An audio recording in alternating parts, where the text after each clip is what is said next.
um episódio do Beer Summit Cast com o Fernando von Borstel, né? Olha, usei meu alemão aqui. E com o Josef Rodrigues, Oi, meu gente. amigo. E a gente tá aqui para falar um pouco da história do Fernando, da cervejaria, das novidades, dos lançamentos. E aí eu queria que o Fernando, que é o nosso convidado, se apresentasse, contasse um pouquinho mais aí do seu currículo, sua experiência e como que você caiu aí no universo da cerveja. Sim, primeiramente muito obrigado, Amanda, Rodrigo também, por me convidarem aí a participar do podcast. Me sinto muito honrado por estar aqui com vocês. E a minha história cervejeira, eu acredito que é muito semelhante à de vários, assim, cervejeiros que começaram na panela, começaram incentivados por algum momento que viveram com a cerveja, né? Então, quando eu tinha 17 anos, meu pai me levou no Oktoberfest. Na verdade, eu nem sei se eu podia estar lá. Né? Mas paguei minha entrada ainda, né? Levei a carteirinha de Oktoberfest de onde? De Blumenau. De Blumenau. De Blumenau. Já começou na maior. Já comecei bem, né? E meu pai falou, não, tá na hora de você agora começar a beber cerveja de verdade. E aí ele me levou, e de fato foi um momento muito importante, assim, na minha vida como cervejeiro e ver também todo o cenário cervejeiro que existia na época, né? Isso era 2013 para 2014. O movimento da cerveja artesanal tava assim, começando a ganhar uma cara, né? Era bem fraco ainda e existia muito mais essa pegada de cervejas importadas, né? Sim. Então, muita cerveja alemã dominava o mercado, assim, cerveja Francis de trigo. Scanner, Paulaner, Erdinger, e por aí vai, né? Então, eu lembro até que tinha um standzinho das cervejarias alemãs, assim, era bem legal. E a Eisenbahn, né? Quando ainda era própria, né? Vamos dizer assim.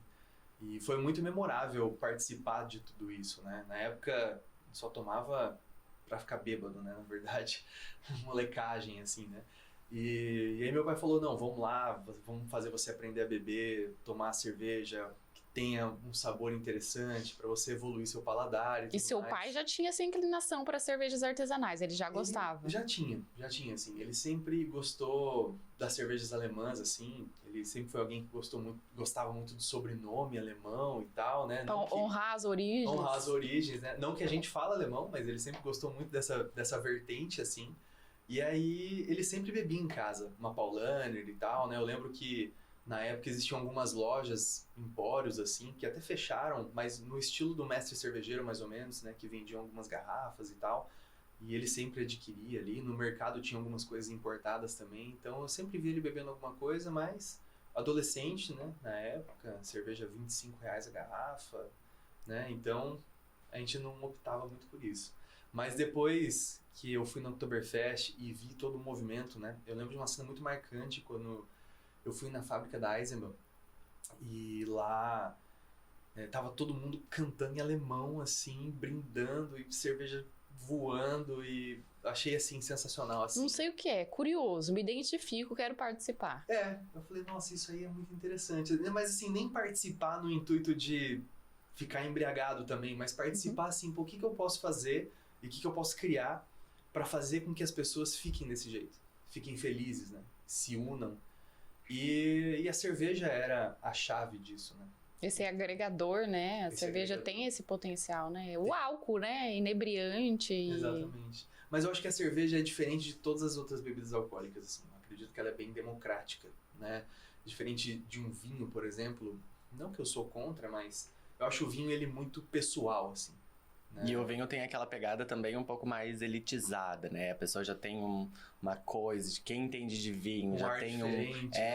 E a cerveja eu acho que é uma coisa mais de todo mundo mesmo. Mais você bebe na rua, você bebe na praça, você bebe no showzinho ali. Bebe de qualquer jeito, né? Então eu acho a bebida mais democrática de todas, assim. E se fosse outra bebida também, um uísque, alguma coisa, aquilo lá não estaria acontecendo, né? Uhum. Então, esse movimento foi muito interessante, assim. Eu percebi que, de fato, a cerveja era o que causava isso, mas não no sentido alcoólico, né? Mas no sentido de união mesmo, né? Que cerveja causa união e dificilmente você bebe uma cerveja sozinho. Claro, né? Como sendo sommelier ou cervejeiro mesmo, você vai tomar para avaliar e tal, mas dificilmente você toma sem convidar alguém, né? E lá também foi a primeira vez que eu tive contato com insumos cervejeiros, né? Na época, quando a gente visitou ali, estava tendo um tour na fábrica E aí mostraram os maltes, os lúpulos, mostraram os tanques. E pra mim ali foi onde foi Virou a a chave. virada, exatamente. Aí eu voltei, diferente de muitos cervejeiros que são formados em química, eu comecei a fazer gastronomia. E isso me ajudou bastante, assim, a ter uma concepção de mixologia de ingredientes. Não, é ótimo, né? Porque fazer cerveja é gastronomia, né? Cerveja é gastronomia. Então, É uma receita, né? quando você entende as bases ali, mistura com isso, tal, isso estimula a sua própria criatividade para criar receitas, pensar em produtos, experiências também, né? Exatamente. Eu achei que foi muito positivo nesse cenário, assim, porque a química ali, ela é muito focada ali, né? Eu não preciso saber toda a química necessariamente para poder fazer uma cerveja. Eu estudo aquela química que é necessária, ou um pouquinho do que está em volta ali, e a gente consegue fazer uma cerveja bem legal. Mas a visualização da união de ingredientes para criar um novo sabor, isso eu acho que foi uma base muito boa, sabe? E aí no meio do curso de gastronomia teve um curso de férias de produção de cerveja caseira. E aí eu falei, pai, você me levou lá, vamos fazer junto e tal. E começou assim, a gente fez esse curso. Foram 2 dias só. Lá em Londrina. Lá em Londrina, exatamente. Ó, isso aí a gente tem em comum. Somos VIP. É. Vim do interior do Paraná. Isso eu não sabia, eu vou começar a usar isso aí. Tem o pé vermelho e o VIP. É. Então, aí você vê que o R começou. Não adianta a gente fazer, de onde você vem? Até a hora que eu solto o R, não... Dá pra saber, né? Exatamente. Soltei o R, não tem como interior, dizer. Né? Interior, porta. Porta, já começa por aí, né? E foi lá em Londrina, exatamente, minha cidade natal, né? Pé vermelho, raiz. E a gente fez esse mini curso, assim, foi bem básico, mas... Você lembra quem deu esse curso? Foi o Otávio, ele tem a loja ainda lá em Londrina, que era a Casa do Malte. Eu trabalhei lá, eu fiz estágio lá por um tempo, né? Porque o estágio dava pra fazer em qualquer lugar, daí eu falei, não, beleza, eu fiz estágio na cozinha, mas quero fazer estágio agora também onde faz cerveja, onde vende insumo, e também foi onde eu tive um dos momentos de maior experiência degustando, né? Então, todo dia tomava uma cerveja diferente. Eu lembro que quando fechava a loja, a gente ficava um tempo lá, tomando algumas cervejas, falando sobre malte, então eu separava os insumos pro pessoal também que comprava receita, e comecei a ter esse vínculo, tanto é que Londrina... por mais que tenha aí uns 600 mil habitantes, ela é uma cidade de interior. Então, assim, você conhece muita gente do meio, né? E a maioria das pessoas que estavam presentes ali naquela época cervejeira de Londrina são as pessoas que têm alguma coisa cervejeira lá, um bar, alguma coisa. Então, a gente lembra dessa época do começo, assim, e conhece bastante. O networking já começava ali, né? Dentro da cerveja. Né? O dono daquele bar lá, conheço faz tempo de quando a gente produzia cerveja e quando vendia insumo e tal. Então... o ciclo cervejeiro, o círculo, né, cervejeiro em Londrina, assim, é pequeno até, relativamente. Quantas cervejarias tem lá hoje?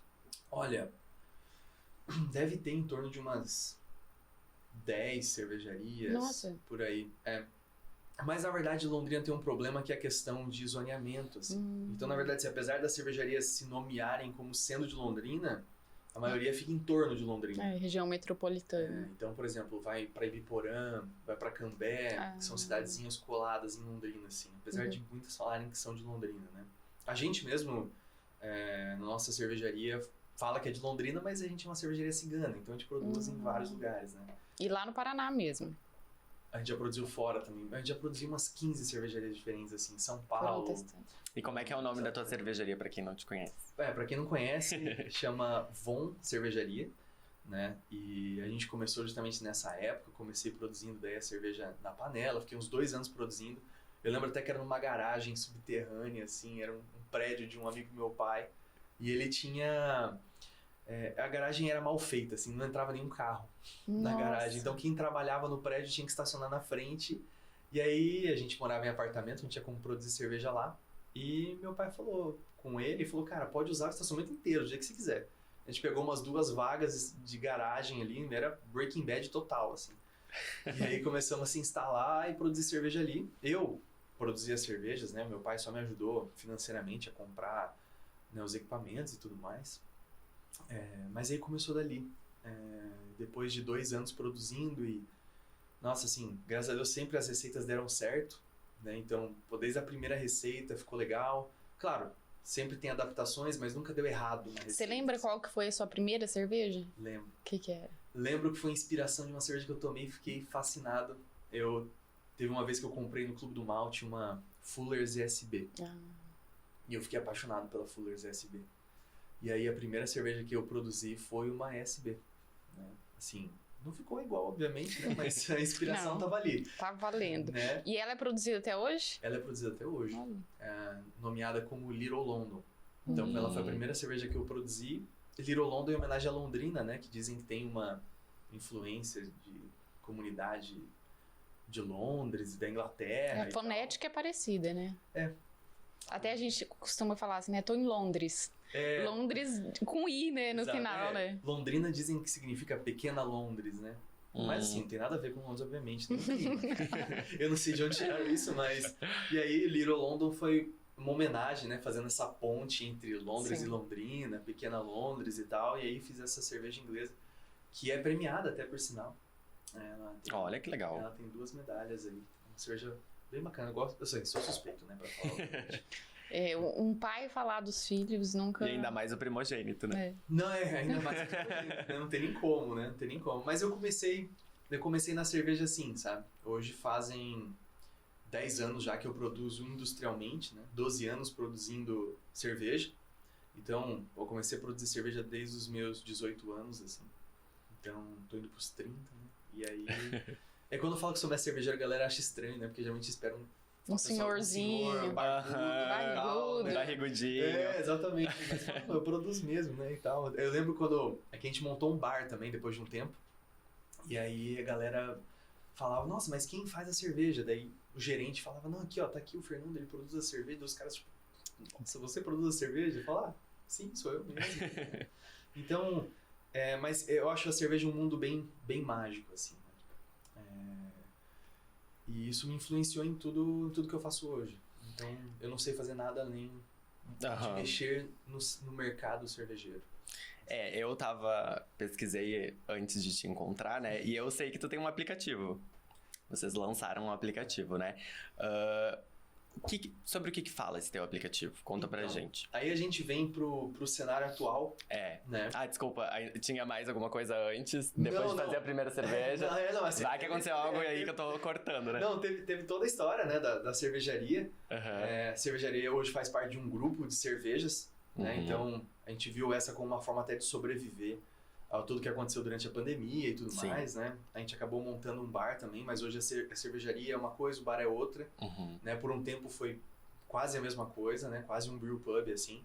Mas sobre o aplicativo em específico, eu senti necessidade disso durante a produção de cervejas, né?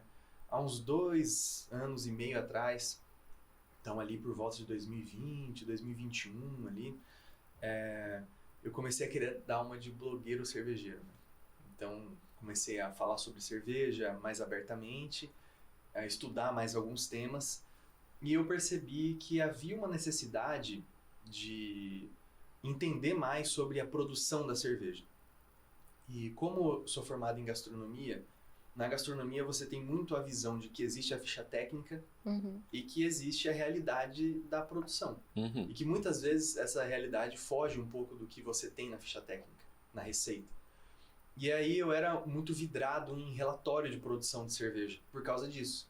Então, como eu sabia que muitas vezes a cerveja saía diferente do que a gente tinha planejado, então eu tinha um relatório no Excel bem detalhado, né?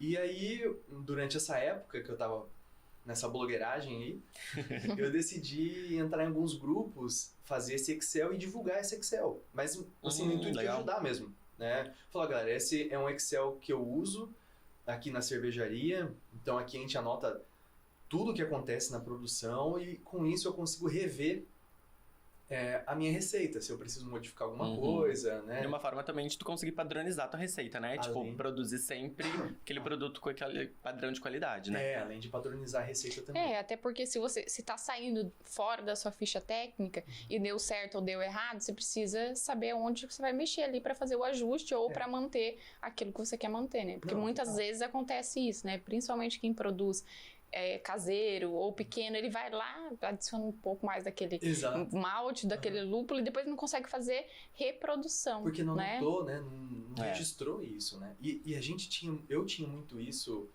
intrínseco em mim pela gastronomia, porque a gente era cigano também. Uhum. Então, pô, imagina você produzir, igual eu falei, a gente chegou a produzir em 15 fábricas diferentes. E são equipamentos diferentes, são realidades totalmente realidades diferentes, né? totalmente diferentes, até de higienização, de tudo, assim, né? Então, tinha que ter uma forma de eu conseguir, ao menos, tentar manter o máximo de padrão possível, mesmo esse padrão fugindo, né?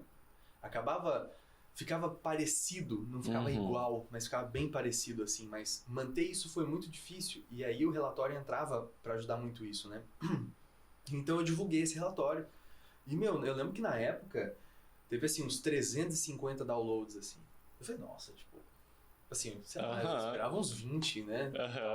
Eu falei, nossa, então a galera... Viralizou. Viralizou, assim, né? E eu falei, nossa, a galera se importa com isso, né? E, assim, é útil na vida de alguém, né? É útil na vida da galera. E, na verdade, esse foi o ponto inicial do Birbo, do aplicativo. O ponto inicial do Birbo era o quê? Você poder criar sua receita e você poder ter uma geração de relatório automático da produção.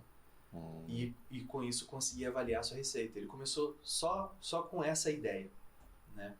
E na época, e até hoje, a galera usa muito o Beersmeet, né? Que para quem não conhece é um clássico aí de software, né? Para produção de receita. Super clássico, assim, né? E acho que o primeiro também, né? Se eu não me engano, o Beersmeet é da década de 90, assim, né? E... Olha só. Só que o Beersmeet, ele é um sistema que você utiliza para criar receita. Então você só cria, gera ficha técnica e acaba por aí. O resto é com você.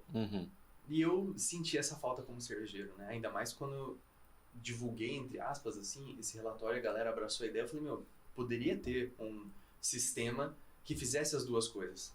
E aí eu comecei o desenvolvimento, comecei atrás de desenvolver. Não sou dev, né? Não sou desenvolvedor. Assim, graças a Deus, um pouco, não sei se eu conseguiria ficar na frente do computador vendo letrinha e número. A tela preta. A tela preta, exatamente.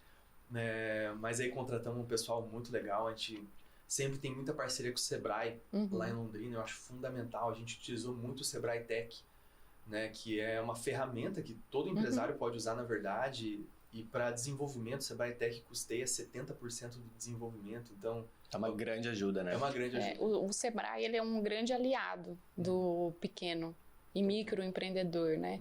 E tem vários treinamentos, várias jornadas ali, né, para você fazer.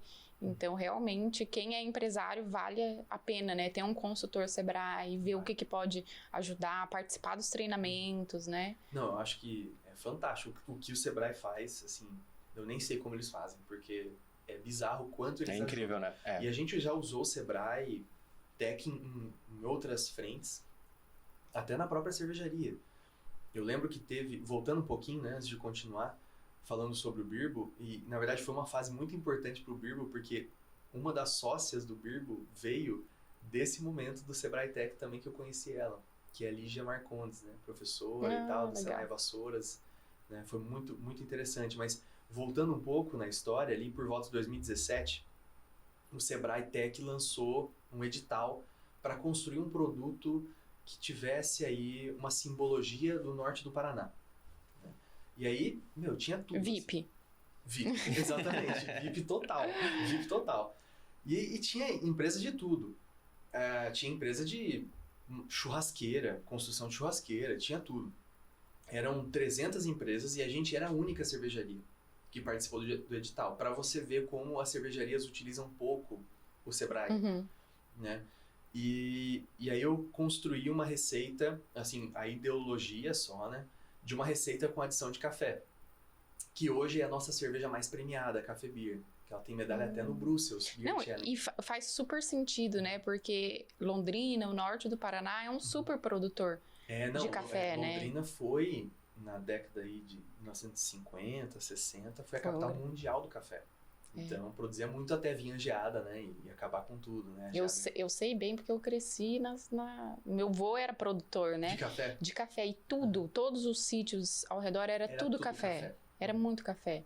Maravilhoso, eu aprendi muito com café. Talvez, né, muito dessa minha memória sensorial e dessa minha vontade, né, de trabalhar com esse universo sensorial veio daí. Veio daí, né? Da roça, do café, dos produtos. Essa memória sensorial é incrível, né? E aí eu acabei mostrando, era um edital mesmo, então a gente fazia uma apresentação, montei uma apresentação, pitch, né? um pitch, tinha uma bancada avaliadora e a gente tinha que apresentar um projeto inteiro. Então não tinha receita, só tinha um conceito, uma cerveja com café.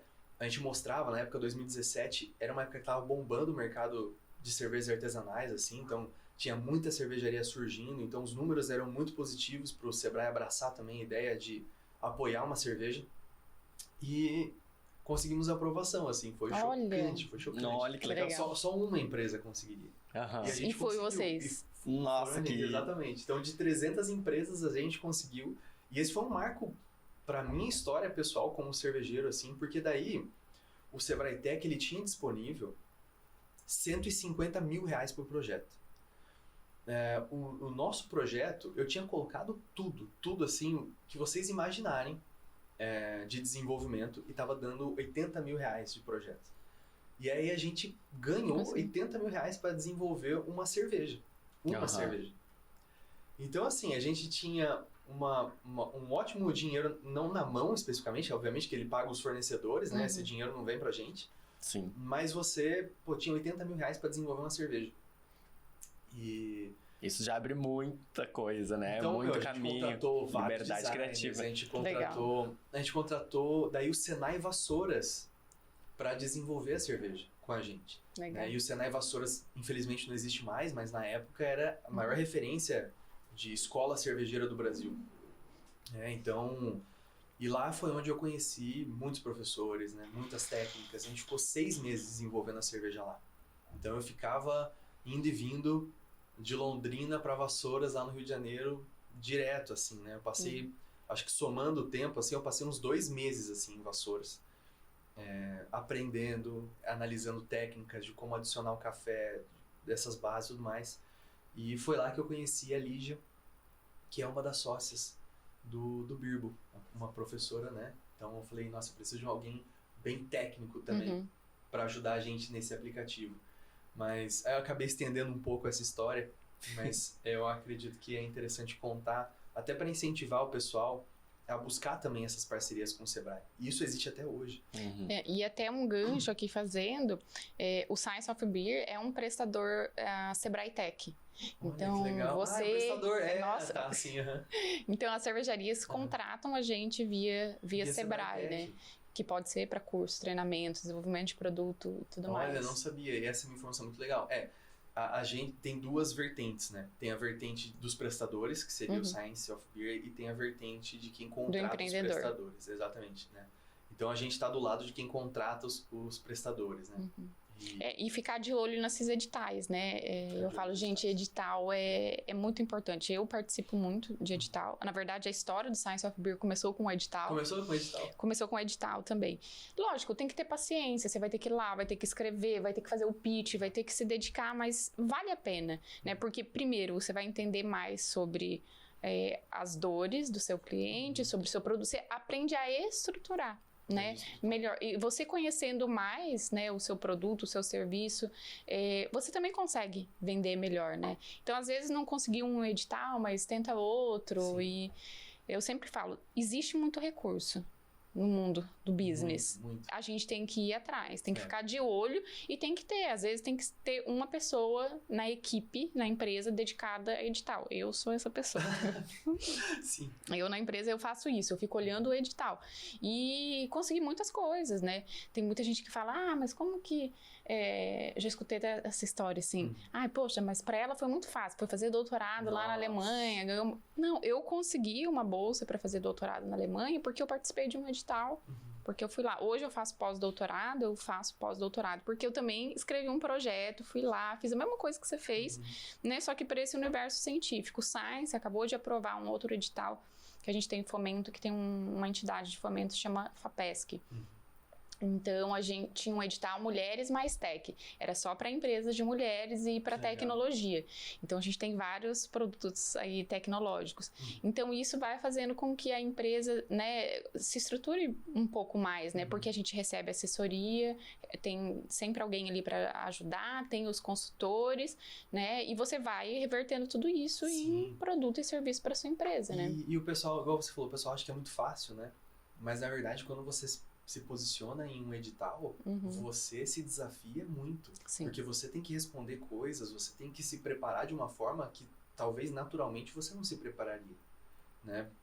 Então, por exemplo, se a gente não tivesse feito o edital, eu não teria essa visão de construção de, no nosso caso ali, de receita ou de alguma coisa assim dentro da cervejaria, como eu tive fazendo o edital. É um aprendizado, é um curso. É um curso, é praticamente um curso. E aí você se prepara de uma forma e você se acostuma a se preparar assim. E se desafia também, né? Se desafia também. Então, e é muito difícil, né? Igual eu falei, por exemplo, no nosso caso era 300 para 1 lá naquela época. É grande concorrência, né? Então, e no caso de todos os editais, igual você falou que de todos os desenvolvimentos que você já fez, pessoais e no Science of Beer, não é fácil fazer isso. Não é fácil, só que a cada um, pra eu conseguir eu sou rejeitada em 10. Exatamente. Só que o tanto que eu aprendo a aprimorar. Não, olha, agora eu aprendi a escrever melhor, agora eu aprendi que essa apresentação precisa ser mais dessa forma. Então você vai evoluir, né? Um desafio pessoal, né? Você desenvolve algumas habilidades.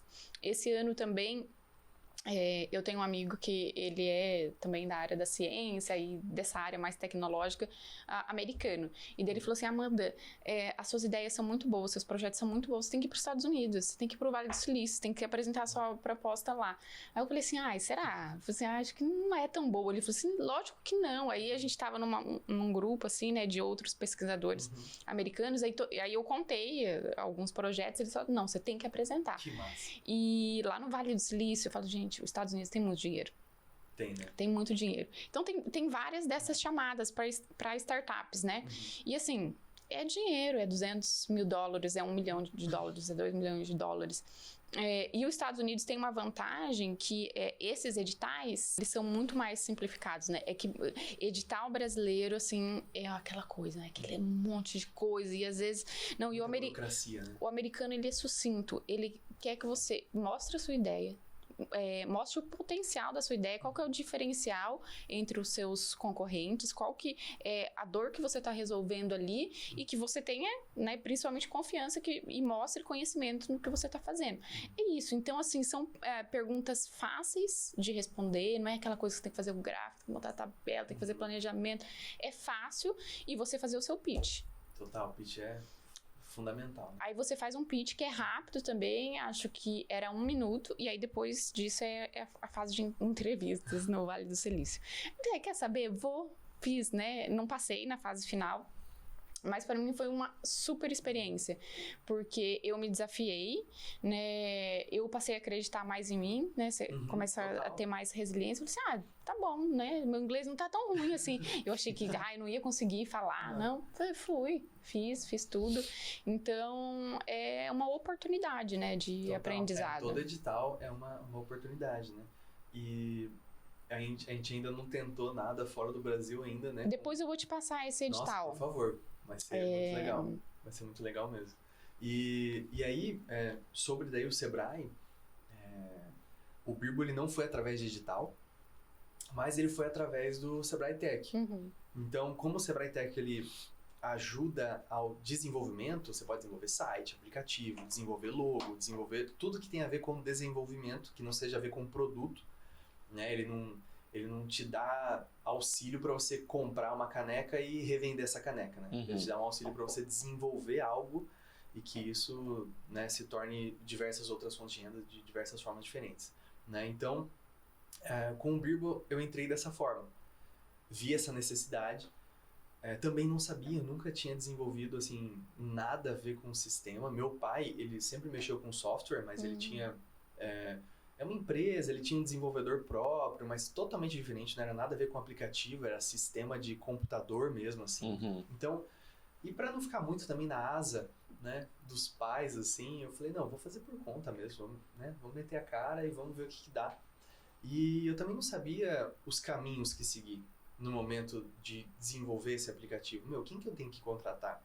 O que eu tenho que analisar? Por onde eu começo, né?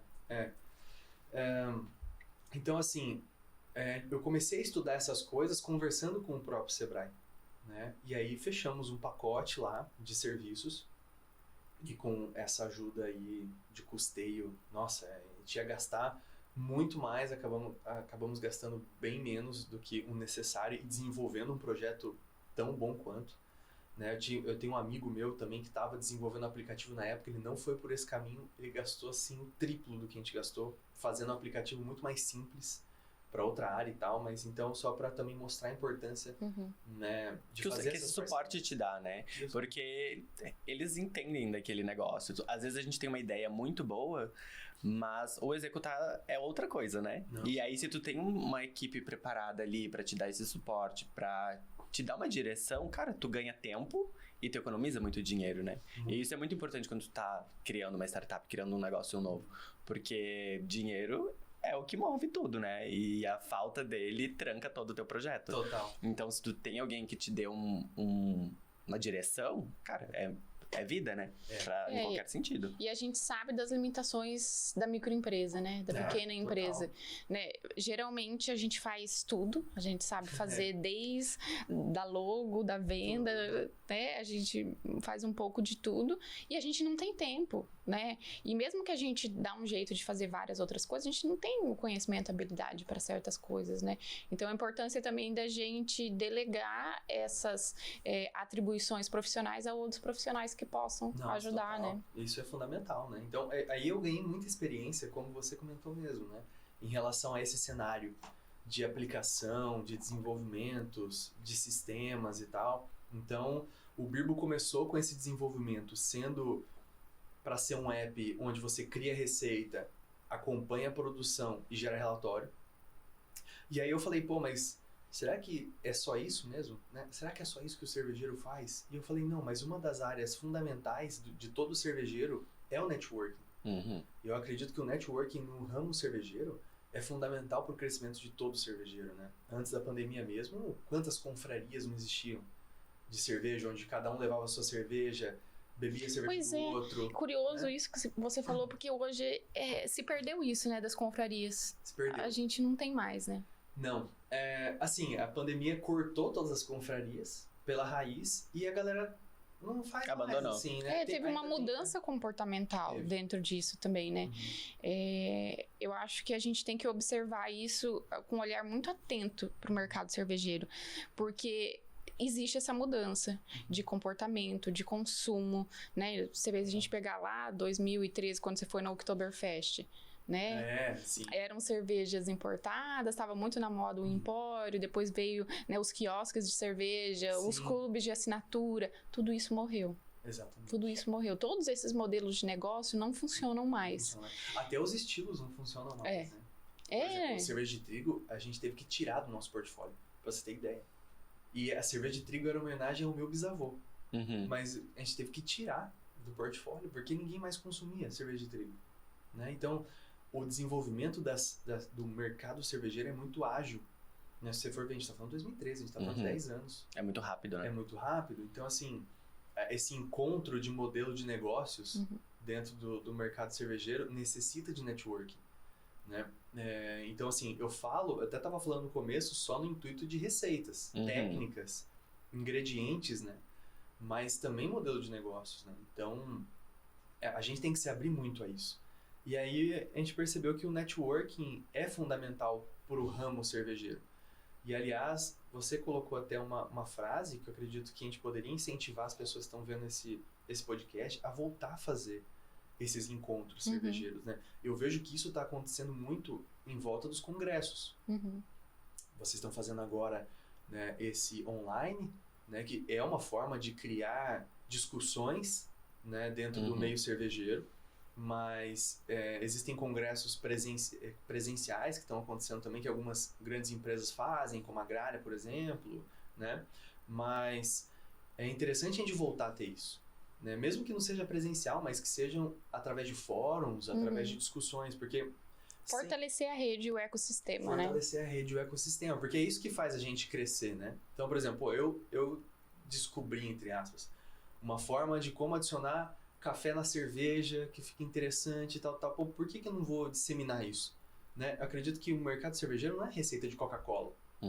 Né? Ah, não é segredo, vou guardar aqui comigo, ninguém vai ver. Porque, assim, eu entendo que muitas cervejarias gostam de guardar suas receitas de forma privada, mas eu acredito que uma quebra muito grande que teve foi na época que até a Brewdog mesmo abriu todas as receitas. Né? Verdade. A Brewdog abriu toda a Punk IPA, todas a Elvis Juice, que eles têm cervejas icônicas, né? Eles simplesmente abriram para o mundo inteiro. Então, isso mostra que não basta você também só ter a receita. Você tem que ter uma técnica específica, você tem que fazer de uma forma. Então, abrir a receita ou abrir uma visão, uma técnica, é você abrir com que outros cervejeiros possam evoluir também. E aí, percebendo isso... E até um parêntese, né? Às vezes a gente acha que compartilhar conhecimento, compartilhar expertise, a gente tá perdendo, né? Mas não, a gente só ganha, né? Só ganha. Porque a partir do momento que você abre... Outras pessoas também. A pessoa se abre pra você também. Né? É igual a gente tá falando aqui, né? Você contou a sua história, já descobriu que eu sou... quase ganhei o edital do Vale do Silício. Já vai escrever pro próximo edital do Vale do Silício, já vai contratar o Science no próximo Sebrae Tech. Então é isso, olha só, tipo, uma conversa que a gente teve aqui de 1 hora, o tanto de coisa útil pra você, pra mim, pro setor, a gente tá agregando, né? Então, realmente, por isso que a nossa campanha desse ano, ó, Espalhe o amor. Né? Espalhe o amor e a cerveja. Porque a gente entende isso, né? E principalmente o Science, enquanto liderança feminina, né? O quanto que a gente tá trazendo um olhar disruptivo pra cerveja, né? Você falou lá que todo mundo vê o cervejeiro como velhinho, barbudo. E a mulher? E a mulher mestre cervejeira? E a mulher na liderança, a mulher como empresária, como cientista? Então, a gente sofre, né, muito nisso. Eu vou falar pra você que todas as mulheres que eu conheci na cerveja são icônicas. Assim, porque tem que ter força, a gente tem que estar aqui. Então, se a gente não leva essa mensagem aqui, a gente fala assim, gente, a gente não aguenta mais ser atacado, ter guerra. Vamos unir? Vamos se ajudar? O nosso mercado é tão pequeno, né? Todo mundo conhece, todo mundo sabe. E assim, ó, se a gente pensar, né? A gente até fazendo uma linha aí, 2013... Né, tudo isso que aconteceu, os nichos de mercados, né, o que foram... o que a gente vê? O mercado, ele não desenvolveu em market share, né? Mas aumentou a variabilidade de produtos de concorrência. Então, o que a gente está fazendo agora é só dividindo a fatia do mercado. A gente não está crescendo e a gente precisa crescer. E precisa se unir pra isso. E aí, se a gente não se unir, não funciona, Como é né? que faz, né? Então, espalhe amor e cerveja. Espalhe amor e cerveja, totalmente. Não é inteligente competir, né? Se tá todo mundo querendo a mesma coisa, todo mundo trabalha no mesmo ramo, cara, junta todo mundo, vamos todo mundo junto, porque é muito mais fácil crescer estando junto do que competir entre si, né? Eu acho burrice isso. Essa coisa de tipo, essa rivalidade que tem de uma cervejaria com outra. Cara, cada um tem o seu produto, nenhum produto é igual 100% um do outro. Então por que não une, né? Existem algumas concorrências muito básicas no mercado da cerveja, como qualquer outro negócio. Então, meu preço é esse, seu preço é esse, uma concorrência básica. Mas o mercado em si necessita desse auxílio. Às vezes a gente auxilia de forma inconsciente. Então, por exemplo, a onda de cervejas artesanais levou as grandes cervejarias a adquirirem algumas cervejas especiais, trazerem isso para o mercado de uma forma mais popular. Então, o mercado até inconscientemente acaba se ajudando, porque também é necessário. Quanto mais a gente aumenta o market share do mercado de cerveja artesanal, mais pessoas estão consumindo e é melhor para todas as cervejarias e todo o microambiente, né? Então, por exemplo, se eu vendo mais cerveja, é bom para o fornecedor de insumos. Né? Então, e aí a gente tem toda é uma cadeia, né? Então, quando você fala assim, eu vendo malte, não estou conseguindo vender. Eu que estou aqui vendendo curso, treinamento, serviço, e você que vende cerveja, todos estão sendo afetados, né? Então, se você fortalece a cadeia, todo mundo se beneficia. É uma rede de apoio, né? E eu vejo que a cervejaria, ela leva isso. Então, se a cervejaria vende mais, ela contrata o Science of Beer para fazer curso, né? Ela contrata um sommelier, ela contrata um mestre cervejeiro. Ela compra mais insumo, ela contrata um sistema para auxiliar na produção. Ela capacita o pessoal que está trabalhando dentro da cervejaria, né? Exatamente. Então, assim, é muito importante que o market share cresça, porque daí todo mundo cresce em volta, né? Então, a gente viu que isso era fundamental dentro do Birbo. Por isso que daí o Birbo foram adicionados mais 2 pilares. Então, a gente tinha um pilar de produção e criação. Aí a gente decidiu adicionar o pilar social dentro do Birbo. Então, ali dentro você pode mandar mensagens para outros cervejeiros, você pode participar de fóruns ali dentro, você pode criar temas e discussões ali dentro do Birbo. E também o pilar educativo, onde a gente publica artigos cervejeiros, né, e por convidados, né? Aliás, seria muito interessante se a gente tivesse um artigo seu. Vamos fazer já. Né? Um artigo cervejeiro e também notícias do mercado cervejeiro, notícias globais, tanto de grandes players do mercado quanto de cervejas artesanais, porque eu acho que isso incentiva também. O que está acontecendo com o mundo cervejeiro? A gente precisa estar ligado com isso. O que as grandes cervejarias estão fazendo? O posicionamento deles é muito importante para o mercado cervejeiro artesanal. Então, a gente decidiu adicionar esses 2 pilares no Birbo para que o cervejeiro consiga, além de fazer tudo no mesmo lugar, né, discutir, aprender, produzir cerveja, gerar relatório, ele consiga evoluir como cervejeiro e como cervejaria. Então, o Birbo virou o que a gente chama no nosso slogan, um amigo do cervejeiro, porque a ideia é que dentro desse ecossistema, a gente te ajude a produzir uma cerveja cada vez melhor. Né? A gente te ajude a aprimorar a sua cerveja. Então, o Birbo virou todo esse ecossistema agora, né? E para mim faz muito mais sentido isso, muito mais sentido. E aí, quando a galera fala, mas Fernando, você tem medo da concorrência? E assim, a gente sempre acaba tendo um pouco de medo, né? Porque a concorrência é um player que está no mercado desde 1990, internacional, americano, mas eu falo, putz, olha quanta coisa a gente está oferecendo no mesmo lugar, né? Então, eu acho que só chegar e criar receita, essa era a minha maior crítica em relação ao Beersmith. Porque o que adianta eu só chegar e criar receita? Que evolução que eu tenho ali? Se eu tenho que buscar inspirações em outros lugares, né? E se eu tivesse tudo no mesmo lugar? Esse foi um conceito.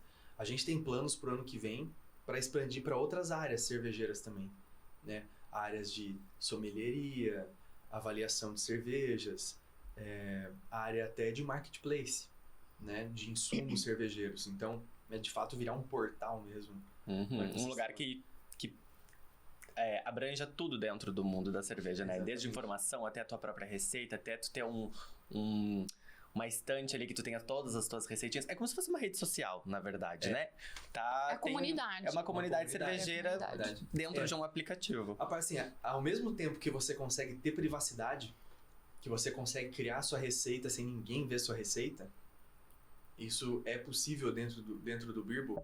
Ao mesmo tempo você consegue pesquisar outras coisas, ver outras coisas, ver receitas de quem está publicando receitas, né? Então eu acredito muito na introdução de influenciadores cervejeiros dentro do Birbo nesse intuito também. Vai ter muita cerveja publicada ali dentro.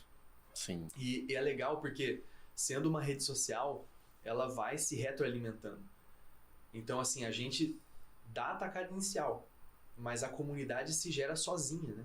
Com o pessoal entrando, com o pessoal colocando informações e alimentando isso também, né? Então, eu acredito muito na parceria, né? Por exemplo, eu chego para conversar com grandes pessoas do mercado, vocês, por exemplo, né? Ou fornecedores de maltes que buscam maltes de fora e são gigantes, assim. E é legal ver que quando a gente vai conversar, eles sentam para escutar sobre o Birbo, assim. E então a parceria também é muito importante nesse cenário. Não só um networking de conversa, mas assim, não, beleza, vem cá que eu vou te ajudar, porque eu acredito também no projeto. Porque eles também veem a necessidade, né? Acredito que isso pode ajudar os cervejeiros. Então, eu agradeço muito também a essas parcerias que são criadas no entorno do aplicativo, né? Eu até tô deixando a cervejaria praticamente de lado, porque eu acredito muito no potencial do aplicativo, assim, né? E o nosso objetivo no Birbo é internacionalizar, né? Então, a gente quer entrar no cenário nacional com força, e também nosso objetivo é a expansão para fora do país, né? E eu acredito que tem muita coisa para acontecer. Planos ambiciosos, mas que bom, né? Que bom que você tem essa visão, já consegue pensar em coisas maiores e eu gosto muito desse mundo do empreendedorismo, dos negócios e de inovação também, né? O quanto que a gente precisa disso. E que bom que você tem esse entusiasmo aí, tá empolgado e, nossa, vida longa pro Birbo. E que, né, a cervejaria também, de repente, coexista nesse espaço aí, né? Porque alguém tem que testar se o aplicativo tá eficiente. As receitas, né? Tem que validar. Assim, uma curiosidade aqui, o Birbo ele teve mais de 50 versões. Muita coisa. Assim, agora tá o quê? Beta? Na verdade, a gente lança o aplicativo oficialmente nos dias 24, 25, 26 de outubro. Talvez já tenha passado essa data. Já passou. Né? Já passou essa data, né? Aqui no podcast. Então, mas teve um período muito grande de avaliação. Né? Porque, assim, o Birbo é muito técnico. Então, assim, nós temos coisas ali dentro que funcionam como uma rede social, foi o que eu comentei aqui, que isso é, de certa forma, um padrão dentro da área de dev.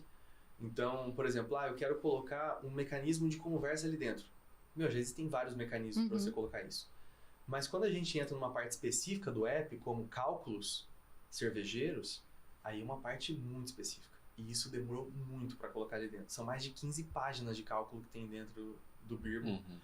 E conseguir fazer com que o dev entendesse os cálculos também foi uma coisa muito difícil. Assim, São muitas horas de conversa, né? Nossa, demorou uns 3 meses, assim, só pra gente conseguir colocar os cálculos, né? Porque, assim, quando você cria uma receita, você tem vários cálculos que acontecem ao mesmo tempo, né? Porque, assim, diferente de você fazer uma equação no papel, que você sabe qual que é o X da equação, no aplicativo você tem que, de fato, falar, não, o X tá aqui, quando essa informação for colocada aqui, ela tem que conversar com determinada informação. Então, assim, além de colocar as equações, a gente também tem que colocar a jornada das equações. E isso aí é o que demorava, uma das coisas que mais demorou. Foi muito complexo, né? E aí que a Lígia ajudou bastante também nisso, essa visão técnica também ajudou bastante nisso. E até é interessante você falar isso, porque muitas pessoas acham assim, eu tive a ideia de fazer um aplicativo, vou fazer um aplicativo. Só que a pessoa não entende essa jornada, né? Primeiro, o conhecimento técnico é essencial, ele é super baseador, porque se você não entende isso, o desenvolvedor, ele recebe, tipo, o prompt, né? O script de tudo isso. E se você não... Porque se eu falar que tenho a ideia de um aplicativo e eu quero que faça isso, isso e isso. Mas como vai fazer isso e isso? Qual é a etapa? O que precisa dessa etapa? Muito complexo. E eu entendo muito o que você está falando, porque a gente passou alguns anos também desenvolvendo tanto o Beer Sensory, que ainda está em fase. Eu acho genial o Beer Sensory. A gente tem o Beer Sensory e tem o Beer Sensory Judge, que é a nossa plataforma de avaliação para o Brasil Beer Cup. E estávamos em 4 analistas sensoriais, técnicas e mais 4 desenvolvedores. E assim, em 2 anos, assim, e especificando etapa por etapa, porque cada etapa, assim, você tem que fazer teste, validar isso. Porque assim, na sua cabeça, você já tem formado a trajetória, porque você é especialista, certo? Sim. Então, na cabeça do cervejeiro, você, beleza, eu coloco determinada informação, eu sei que essa determinada informação vai me gerar uma informação de teor alcoólico. Só que você precisa explicar toda essa jornada, né? Pro dev e pro aplicativo saber o que ele tem que fazer, o aplicativo tem que aprender, você tem que programar ele para ele funcionar daquela forma, né? E aí uma outra dificuldade também é fazer isso em parceria com o designer de UX. Porque que é outro mundo completamente diferente. Porque tem que ter a usabilidade. Né? Então, ele precisa ser funcional. Essa tríade do aplicativo é muito complexa. E não é também desanimando a galera que está assistindo a não desenvolver um aplicativo ou coisa do tipo, mas é mostrando que existe muita Que é desafiador, complexidade, muito desafio. E que existe essas habilidades e competências, né? Porque não adianta você chegar lá com a sua ideia pro desenvolvedor e falar assim, eu quero que você faça isso, isso e isso. Porque ele vai te fazer uma série de perguntas, ele vai te pedir o script e você não vai conseguir dar para ele, né? Tanto é que a nossa jornada no Birbo, como é que foi? Tinha toda essa área de cálculos, só que antes de chegar pro Dev, a gente teve que passar pro X. Primeiro, por quê? Porque daí o Dev, o que ele precisa fazer? Ele precisa entender o que você quer colocar ali dentro através do design. Porque assim, beleza, você tem uma lacuna da equação. Como que você quer colocar essa informação da lacuna da equação aqui dentro? E aí é o designer que responde isso, né? Então, eu quero que tenha essa linha para que a pessoa coloque tal coisa. Tem que ter esse botão, e quando o cara pôr esse botão, tal informação tem que mexer dentro do aplicativo. Então, é uma tríade constante. Então, eu ia, conversava com o X, como é que a gente pode desenvolver isso? Né?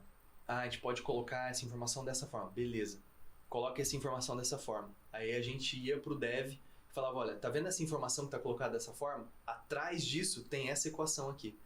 Então a gente ficava constantemente nesse PDCA quase assim.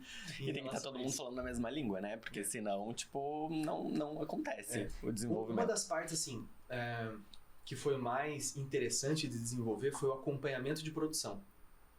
Porque, assim, a criação de receita, existe um padrãozinho ali que o Beer Smith possui, que o Brew Father possui, e a gente seguiu um pouco esse padrão, claro que com nossa visão de design e tudo mais, e metodologia, mas o que é o fora da curva dentro do Birbo, e o que eu acredito que foi um dos maiores e melhores desenvolvimentos que a gente fez ali, foi o acompanhamento de produção.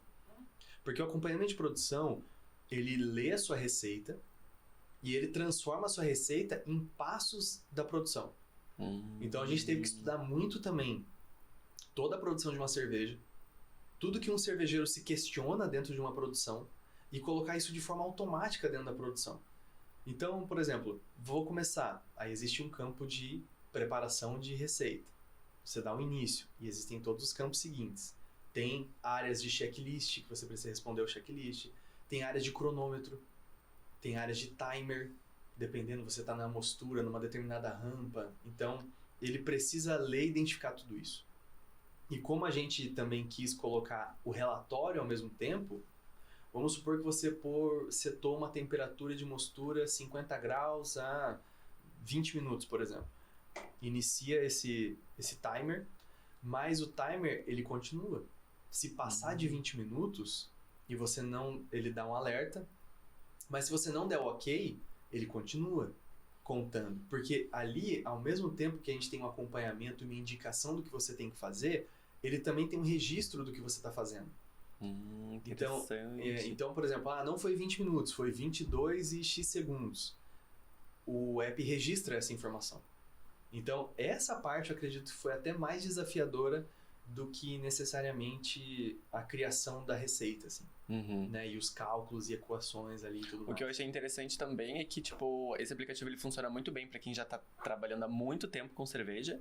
E pra quem tá começando agora, ele te dá um norte, né? Tipo, fiz isso aqui agora, aí depois, tipo, o meu próximo passo vai ser isso. Então isso é muito legal. E você trouxe uma questão muito importante, assim. A gente, pro Birbo crescer também de forma interessante, né, e concreta, a gente fechou parcerias com escolas cervejeiras também.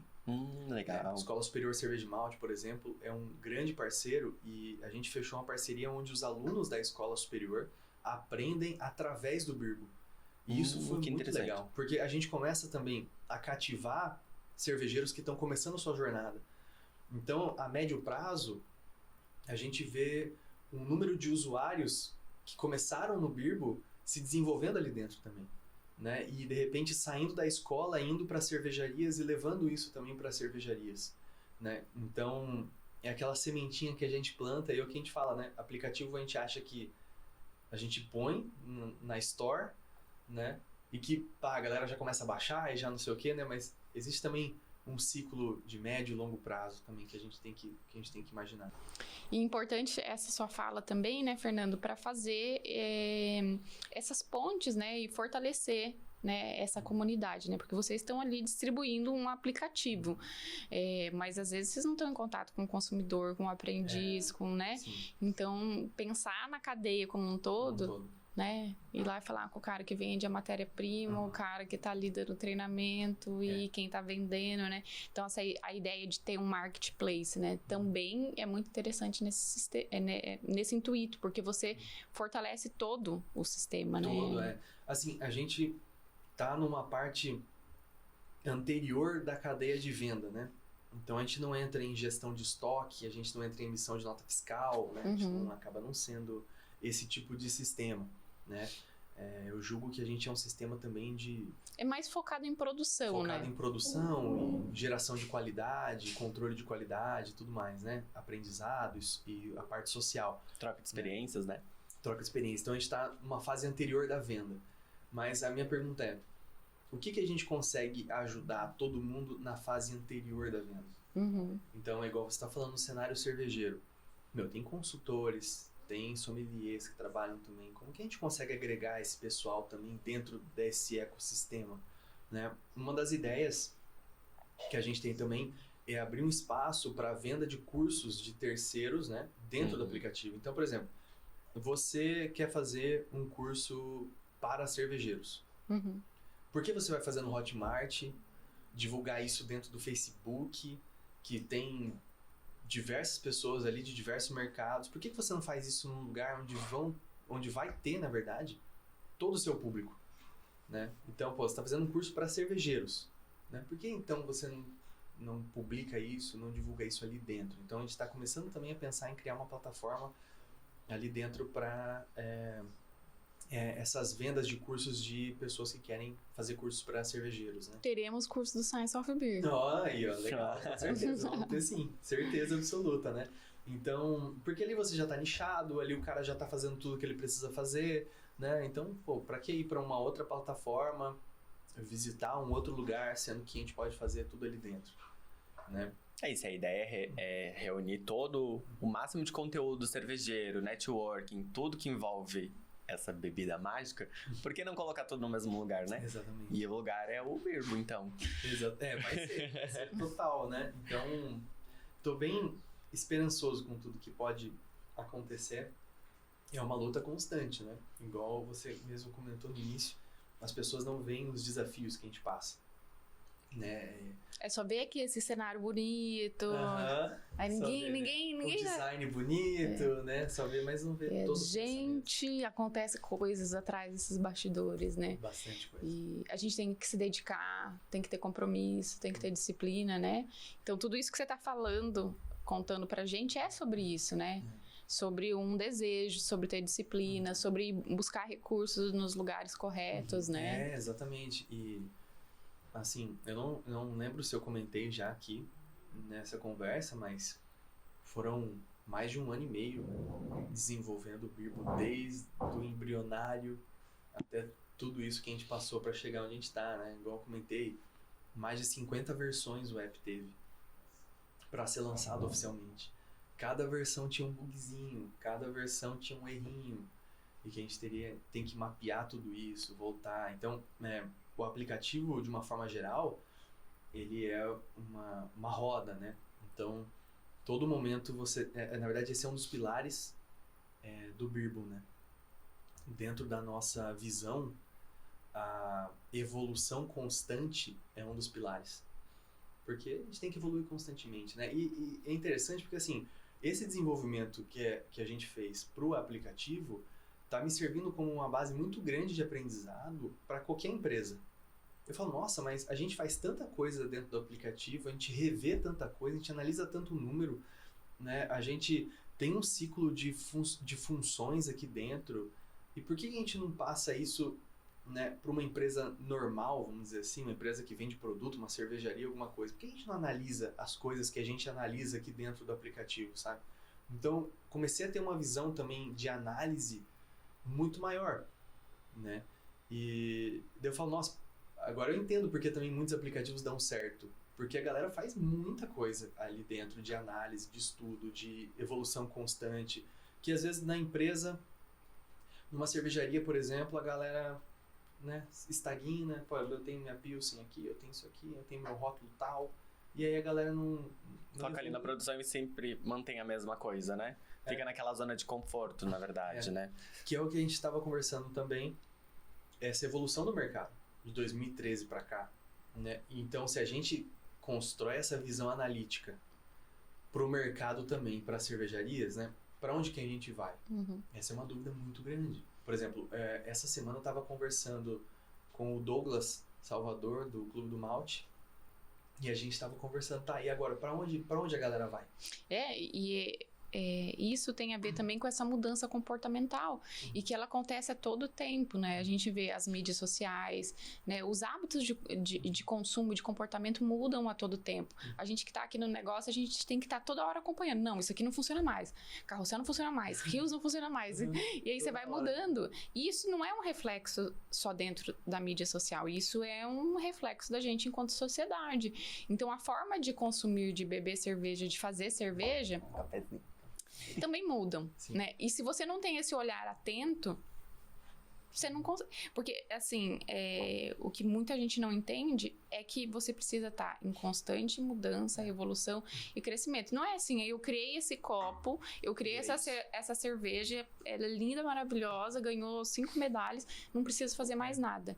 Não, ela vai morrer, com certeza. Ela vai morrer. E aí você, enquanto produto, enquanto empresa, precisa estar entendendo. Peraí, então essa pessoa já não gosta mais desse copo, não gosta mais dessa embalagem, não gosta da venda dessa forma. Uma coisa que eu gostaria até de instigar a galera é tentar imaginar qual que é a próxima fronteira de serviço para cerveja.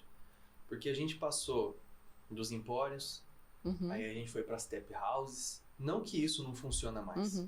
Funciona menos, mas algumas coisas continuam funcionando muito bem, por exemplo. Veio o growler, que não pegou muito, né? Pegou bastante, mas aí também, né, fez uma onda. O crawler nem chegou a pegar, na verdade, só em algum outro lugar. Aí as cervejarias perceberam que precisavam vender diretamente para o consumidor final. Aí começaram a surgir várias brew pubs, brew houses, né? Começou a surgir várias vendas online. Mas e aí, como é que vai ser a próxima evolução, né? O que vem aí pela frente, O que vem depois, né? Por exemplo, uma coisa que me inspira muito, eu gosto muito dessas mini franquias de café. Foi uma evolução muito grande pro mercado do café, certo? A gente hoje vê várias, com certeza daqui a um tempo eles vão precisar recriar alguma coisa ali dentro também, né? Surgiu a onda do autosserviço nas cervejas e tal, né? Então a gente viu bastante isso, mas né, o que tá vindo depois? Né? Então a gente precisa se preparar, o mercado cervejeiro precisa se preparar de uma forma geral. Isso não é nem uma questão de alarde, mas é mais uma questão de precisamos visualizar isso para continuar fazendo com que o mercado cervejeiro cresça. E o mercado cervejeiro crescendo, como a gente até comentou aqui antes, é interessante para todo mundo. Todo mundo ganha. Toda a cadeia ganha. E interessante essa tua fala também, porque a gente entende que a gente não cresce sozinho, que a gente precisa dessa rede, né, que precisa ter atenção a esse comportamento do mercado. E uma coisa que eu vejo, né, a gente tá num momento econômico difícil, né? Tem muita cervejaria sofrendo, tem muito bar sofrendo. Então, assim, um modelo de negócio que eu acho que vai funcionar daqui para frente é você ter fábricas associadas, né? Sim. Os grupos, né? Os grupos. Você vê que tem surgido muito grupo de cervejarias. Então a fábrica produz suco, refrigerante, kombucha, tudo. Até a própria ideia do cigano, né, casa muito bem com isso. Porque hoje você tem uma fábrica, você tem funcionário, você tem instalação. Quem hoje tem o dinheiro para investir em uma fábrica? Nossa, a gente tá falando de milhões, né? Milhões, né? Milhões. Com S, né? No plural. Exatamente, no plural, exatamente. E às vezes chega alguém e fala assim, eu tenho 10 mil, quero investir numa cervejaria. Eu falei... Só se for caseira. né? Só se for E olha lá. E olha lá ainda. E olha lá. Dependendo do maquinário, né? Depende da caseira, porque tem umas caseiras que eu vejo aí que eu fico até encantado. Então, né, esses modelos de negócio, eu acho que funcionaria muito bem. Sim. E eu acho que, né, ainda mais que a gente está falando que esse mercado é um mercado muito pequeno, que a gente está dividindo a fatia, pensar nessas collabs, nessas associações, é muito mais interessante do que você pensar em chegar e fazer uma nova fábrica, um novo produto, né? Que é isso que você está fazendo, que você está se propondo junto com o seu aplicativo, né? A galera sempre tenta chegar e pegar o lugar de outro, né? Então, várias cervejarias que eu vi fecharem tentaram chegar e falar, não, porque eu vou pegar essa fatia de mercado, né? Com essa ganância, né? No sentido ruim da palavra, né? Bom, não sei se tem sentido bom, claro, mas... mas assim, literalmente a ganância de não colaboração. Não, e isso, a gente pode até fazer um paralelo, porque é disputa de território. A gente tá vendo em outro lugar aí do mundo que disputa de território não dá certo. Total. Não dá certo. Pessoas são feridas, pessoas são machucadas, ninguém ganha. Né? Embora exista essa ilusão, ganhei aqui essa disputa, não, todo mundo perde. Né? E vendo assim, a frase de vocês fica com ainda mais peso. Né? O espalhe o amor e cerveja, mas o espalhe o amor especificamente, a gente pode atribuir também com espalhe essa colaboração. Exato. Né? Espalhar a colaboração. Exato. E a união. E a gente pode até pegar exemplos, né? Estados Unidos, Alemanha, Inglaterra, né? Onde o associativismo, o poder do associativismo mudou o mercado, fez o mercado crescer em market share, né? Fez esses produtos serem preservados, fez se criar uma tradição de consumo e de cultura desses produtos. Por que a cerveja é tão forte na Alemanha? Por que as Real Ales são tão fortes na Inglaterra? Por que o mercado americano cresceu tanto? Porque se criou essa cultura, né, muito do associativismo e, né, não com essa ganância de briga e disputa territorial e de, né, isso não leva a lugar nenhum, né? Eu lembro de várias reportagens, assim, eu não sei quantas saíram, falando, o Brasil hoje detém 2,5% do mercado de cervejas. O mercado de cervejas artesanal detém 2,5% do mercado de cervejas global, né? Todas as cervejas. E que os Estados Unidos, as cervejarias artesanais, contêm 20% do mercado. Então, a previsão é que a gente chegue nesses 20%. Mas a verdade é que eu acredito que até diminuiu. Não, Esse market share de 2,5% deve ter ido A gente baixo. poderia, se a gente se inspirasse no associativismo, porque o mercado americano, ele mudou pelo associativismo, né? E por não ter essa mentalidade. Uma vez o Bob Pizzi veio aqui no Brasil e ele falou, o Brasil não dá certo porque vocês ficam brigando entre si. Vocês ficam disputando entre si. Não, e assim... Né? Ficam tentando se atacar. Um dos maiores problemas é a carga tributária e tudo mais. A gente também temos essa barreira. Por aí, mas sem o associativismo e sem a união, como que a gente chega com força para tentar baixar essas cargas tributárias? Sim. Sozinho? Não tem representatividade. Não tem representatividade nenhuma. Né? Então, é muito difícil mesmo a gente conseguir enxergar uma evolução de mercado sem que as cervejarias não enxerguem que a gente precisa fazer esse companheirismo dentro do mercado, né? E eu julgo até que a gente poderia fazer mais ações de cross-chain, né? Então, por exemplo, a gente se associar não somente com outra cervejaria, mas com meio de venda, por exemplo, né? Então, beleza, cervejarias estão se unindo em grupos. A gente está fazendo grupos cada vez maiores de cervejarias. Então, beleza, eu compro insumo mais barato. Eu posso distribuir não só uma cerveja, mas agora eu posso distribuir várias cervejas. Beleza.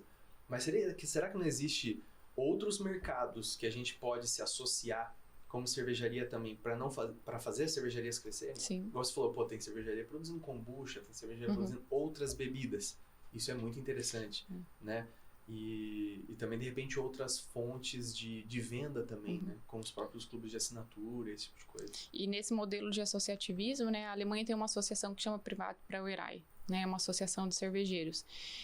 Muitos cervejeiros são associados a essa associação. Então, é pela associação que eles compram o vidro, o malte, porque a associação chega e fala assim, eu quero tantas toneladas. Exatamente. Eu quero... Então, o poder de negociação é muito maior. E se você não fechar com aquilo, você está perdendo uma venda grande, né? É diferente de você fazer picado, né? Então... E já rolaram várias tentativas, né? Já rolaram várias tentativas de associação, mas sempre tem um ego ali no meio, sempre tem alguma coisa ali no meio, né? Sempre tem alguma coisinha no meio que daí faz com que as coisas não fluam, né? Mas a gente tem esperança. Eu tenho uma sugestão. Sim. Se a gente tivesse mais mulheres em cargos de lideranças dessas associações, a gente não veria tantas disrupturas e tantas vaidades à frente. Sim. Eu acho que o homem, de forma geral, tenta se colocar numa posição superior, né? Assim, de não, porque eu sou tal, eu consigo fazer e tudo mais. Isso sou brabo. Sou bravo, né? Exatamente.